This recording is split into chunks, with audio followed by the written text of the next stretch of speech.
process by which we select our president. We select our president through the Electoral College not because it disenfranchises voters, but because it is a security mechanism for exactly the type of corruption that we are uncovering.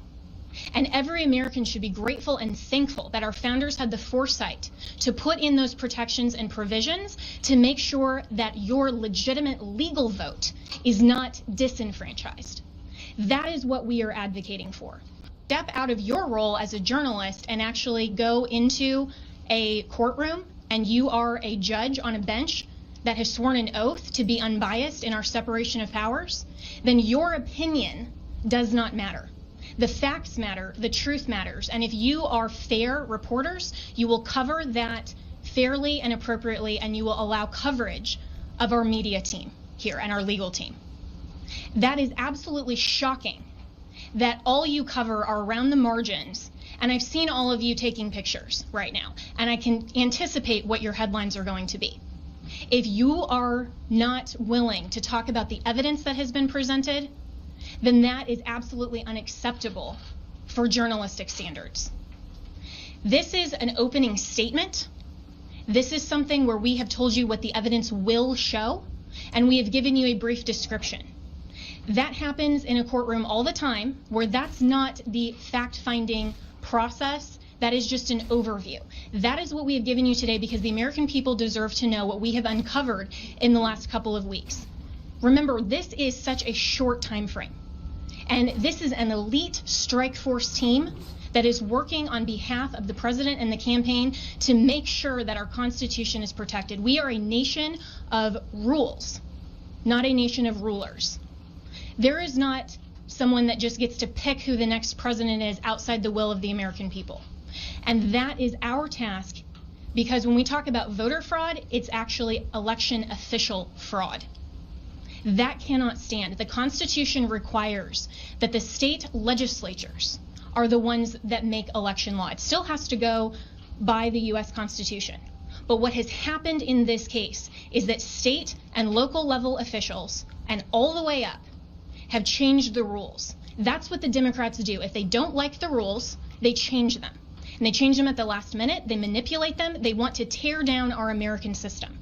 Our founders were so brilliant that they anticipated this, that there would be corruption, there would be foreign influence, there would be attempts to manipulate the outcome of the election, especially with who they called our chief magistrate. I would encourage all of you to go home and actually read Alexander Hamilton's Federalist 68 and see what he described as an advocacy position to adopt and ratify the Electoral College and the process by which we select our president. We select our president through the Electoral College not because it disenfranchises voters, but because it is a security mechanism for exactly the type of corruption that we are uncovering. And every American should be grateful and thankful that our founders had the foresight to put in those protections and provisions to make sure that your legitimate legal vote is not disenfranchised. That is what we are advocating for. We want to make sure to protect election integrity, and your president, President Trump, we are so proud that he is in this fight because he understands that when he swore his oath of office, he swore an oath to uphold and defend the United States Constitution. That is what he is doing. And that is what we are doing. We are confident that through this multiple pathway to victory, we will get to the actual outcome that the evidence shows. But this is not about overturning an election on our part. It's about making sure that we protect and preserve free and fair elections for all future American elections. If the United States caves to corruption or this type of election integrity disaster, then no election will be secure from here on out. And we all need to be keenly aware of that. We are the representatives here that are standing in this gap and defending President Trump and defending you, the American people, at the end of the day. This is ultimately about the United States of America.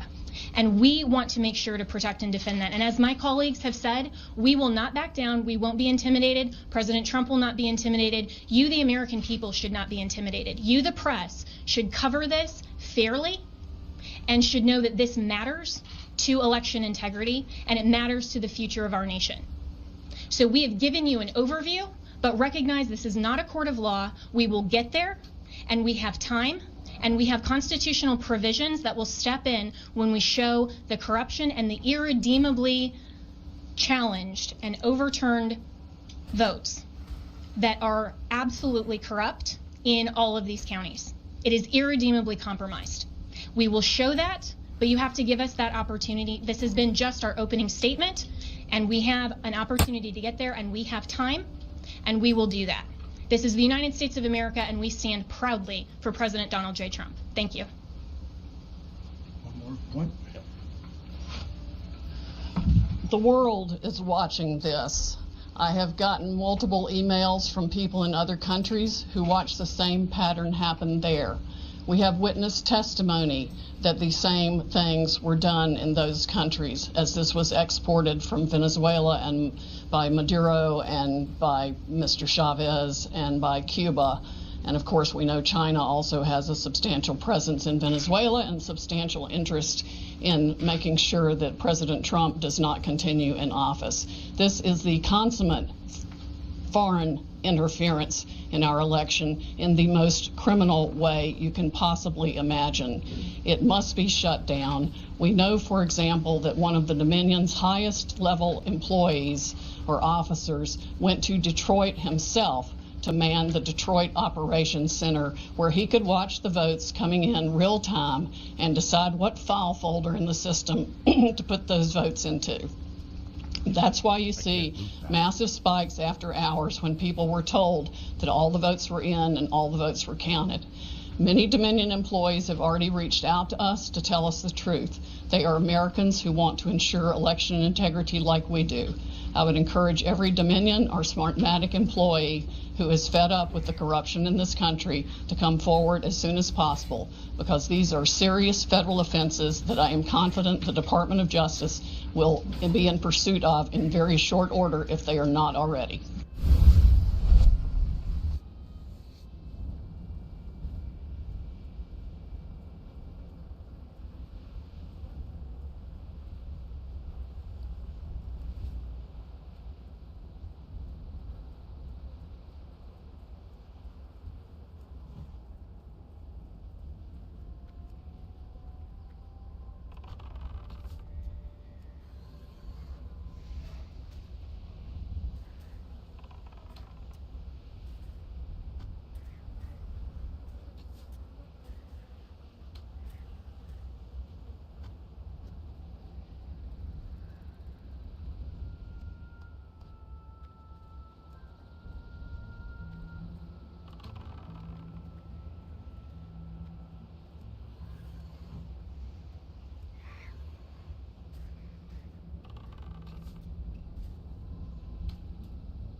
can't cast that yet.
It's still recharging.